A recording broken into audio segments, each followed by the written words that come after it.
Assalamualaikum dan salam sejahtera tuan-tuan dan puan-puan. Kita bertemu kembali dalam slot yang seterusnya, iaitu tugas pengerusi.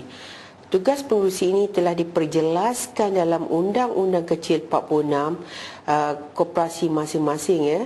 Di antara tugas pengerusi mengikut fasal 46(1) Undang-Undang Kecil adalah pengerusi hendaklah mempengerusikan semua mesyuarat lembaga. So ini jelas, ya. So jika tuan-tuan dan puan-puan dilantik sebagai pengerusi koperasi, tuan-tuan mestilah tahu apakah tugas tanggungjawab tuan-tuan dan puan-puan sebagai pengerusi koperasi. So sebagai pengerusi koperasi juga, tuan-tuan dan puan-puan dikehendaki mengawasi segala wang, harta dan perniagaan koperasi dikendalikan mengikut dasar yang telah ditetapkan oleh lembaga. So maknanya kalau tuan-tuan dan puan-puan tidak melaksanakan segala arahan-arahan ataupun dasar yang telah ditetapkan, tuan-tuan dan puan-puan tak tunaikan tanggungjawab, tuan-tuan dan puan-puan boleh didenda mengikut ikut Akta Koperasi Seksyen 44, yang mana tuan-tuan dan puan-puan boleh didenda sebanyak RM200,000. Ini yang mana duit denda ini adalah daripada kocek tuan-tuan dan puan-puan sendiri, bukannya dibiayai oleh koperasi tuan-tuan dan puan-puan, ya. Kemudian sebagai pengerusi koperasi juga, tuan-tuan dan puan-puan perlu menandatangan minit mesyuarat yang telah disahkan. So sebagai contoh, kita ada mesyuarat lembaga bilangan yang pertama untuk tahun 2012. So dalam mesyuarat yang kedua, so kita akan mengesahkan minit mesyuarat yang pertama.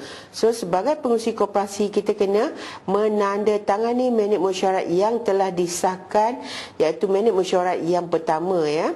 Kemudian kita pergi kepada tugas pengerusi, yang mana tugas pengerusi dia kena memperakui cabutan dan salinan daripada rekod koperasi menurut peraturan bersama setiausaha melalui satu akuan yang bertarikh dan ditanda tangani. Sebagai contoh, cabutan minit mesyuarat, yang mana cabutan minit mesyuarat ini hendaklah kita hantar kepada bank untuk menentukan siapakah penandatangan cek koperasi, ya, tuan-tuan dan puan-puan.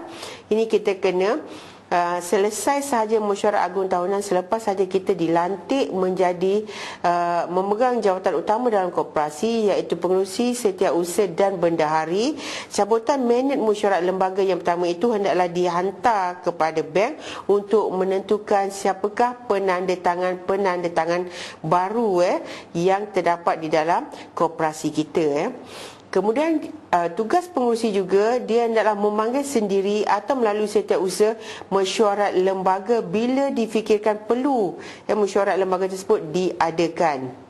So kita kena tengok, ya. Kemudian sebagai pengerusi koperasi juga, dia boleh mengarahkan jawatan kuasa audit dalaman supaya memeriksa buku, rekod dan dokumen koperasi pada bila-bila masa dan melaporkan kepada lembaga.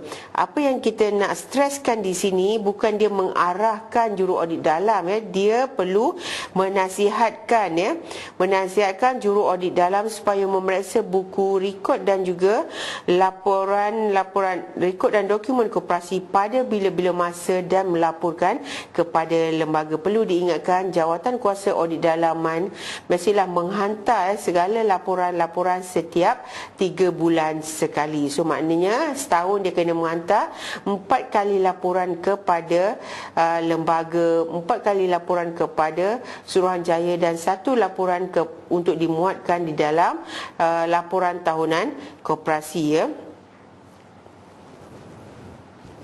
Kemudian kita pergi kepada fasal 46(1)G, yang mana sebagai pengerusi dia kena menandatangani permohonan pendaftaran kepada pindahan undang-undang kecil dan dokumen lain yang berkaitan bersama 2 anggota lembaga.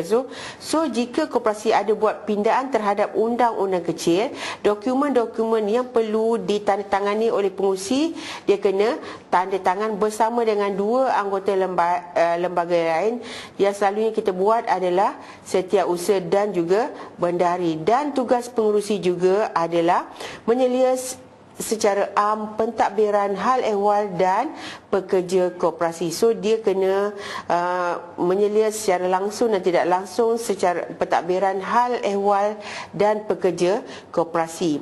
Kalau kita tengok kepada fasal 46.2 Undang-Undang Kecil Koperasi, yang mana tugas pengerusi, ya, kita tengok yang mana tugas pengerusi menurut perenggan A dan B fasa 1 boleh diamanahkan kepada mana-mana anggota lembaga jika perlu. Sebagai contoh, jika pengerusi koperasi, ya, tuan-tuan dan puan-puan, pergi menunaikan fardu haji, ya, selalunya orang menunaikan fardu haji mengambil masa 44 ataupun 45 hari. So bila lembaga pengerusi ni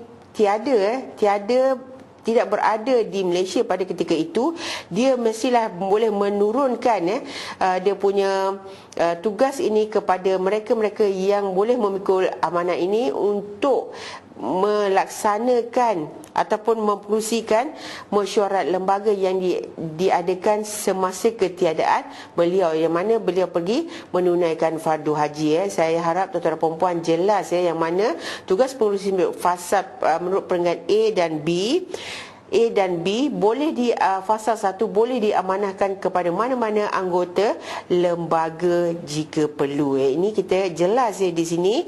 So maknanya yang A mempengerusikan segala mesyuarat lembaga tu, kita boleh amanahkan sesiapa saja yang difikirkan perlu oleh pengerusi untuk mengamanahkan kepada orang-orang yang kena pasti oleh beliau untuk melaksanakan tugas ataupun mempengerusikan semua mesyuarat lembaga semasa ketiadaan beliau, dan mengawasi hal segala wang, harta dan perniagaan koperasi ini boleh diamanahkan kepada bendahari jika perlu, ya. Kemudian tuan-tuan dan puan-puan, kita pergi kepada Undang-Undang Kecil 47, yang mana Undang-Undang Kecil 47 ini dia telah memperincikan segala tugas-tugas sebagai seseorang setiausaha di dalam koperasi, yang mana mengikut fasal 47 Undang-Undang 47(1), yang mana setiausaha hendaklah menjalankan tugas seperti mana yang diarahkan seperti berikut, yang mana tugas setiausaha adalah untuk memanggil dan menghadiri mesyuarat agung, mesyuarat lembaga dan mesyuarat jawatan kuasa, dan menyampaikan segala laporan dan dokumen untuk pertimbangan mesyuarat itu. So maknanya bila setiausaha kena memanggil mesyuarat agung, dia mestilah menghantar notis kepada anggota-anggota, yang mana kita seperti yang kita sedia maklum, notis hendaklah dihantar 15 hari sebelum mesyuarat agung tahunan diadakan, dan notis juga hendaklah dihantar kepada Suruhanjaya 30 hari sebelum mesyuarat agung diadakan, ya. Kemudian kita tahu dia kena menghadiri mesyuarat agung, memanggil dan menghadiri mesyuarat agung, mesyuarat lembaga dan mesyuarat jawatan kuasa, dan menyampaikan segala laporan dan dokumen untuk pertimbangan mesyuarat itu, So maknanya adalah menjadi tugas setiausaha juga untuk menghantar notis berserta dengan laporan tahunan, untuk dibaca oleh anggota ataupun dibaca oleh anggota-anggota untuk menyediakan usul ataupun untuk membuat sebarang pertanyaan di dalam mesyuarat agung tahunan. Kemudian kita tengok tugas setiausaha B adalah merekodkan perjalanan dan keputusan sesuatu mensyarat. So untuk merekodkan perjalanan ini, kaedah-kaedahnya adalah dalam bentuk bertulis ataupun secara dokumentasi. So ada dia punya rekod perjalanan sesuatu mesyuarat. So dia hendaklah secara bertulis. Misal kata semasa mesyuarat itu berjalan, dia boleh merakamkan terlebih dahulu, kemudian daripada rakaman tersebut dia hendaklah menulis secara terperinci apa yang telah dibincangkan ataupun keputusan yang telah diambil dalam sesuatu mesyuarat tersebut, ya. Kemudian kita tengok kepada bahagian C, iaitu menyenggara dan mengemaskinikan semua daftar anggota, daftar penama, buku dan laporan yang dikehendaki oleh lembaga.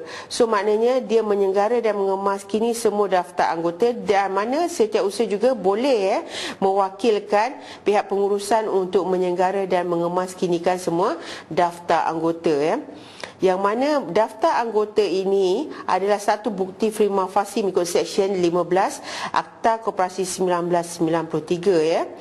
So maknanya ini adalah penting untuk kita mengemaskinikan semua daftar anggota. Bila anggota tersebut menjadi anggota koperasi, daftar anggota juga di manakah alamat-alamat dia. Kita sebagai anggota koperasi, jika kita berpindah alamat, kita hendaklah memaklumkan kepada setiausaha supaya setiausaha boleh mengemaskinikan semua daftar anggota. Daftar penama ni juga penting ya. Jika sekiranya anggota meninggal, so segala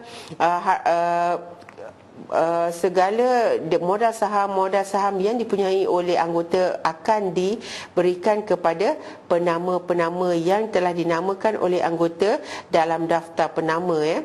Kemudian kita pergi kepada D, iaitu menguruskan surat menyurat sebagaimana yang diarahkan oleh lembaga ya, yang mana kita boleh mengarahkan ya, setiausaha boleh mewakilkan kerani untuk menyimpan rekod ataupun membuat rekod secara filing kan segala surat-surat, menguruskan surat menyurat sebagaimana yang diarahkan oleh lembaga. So maknanya setiap surat masuk dan surat keluar kita ada rekod yang kita simpan di pejabat koperasi ya.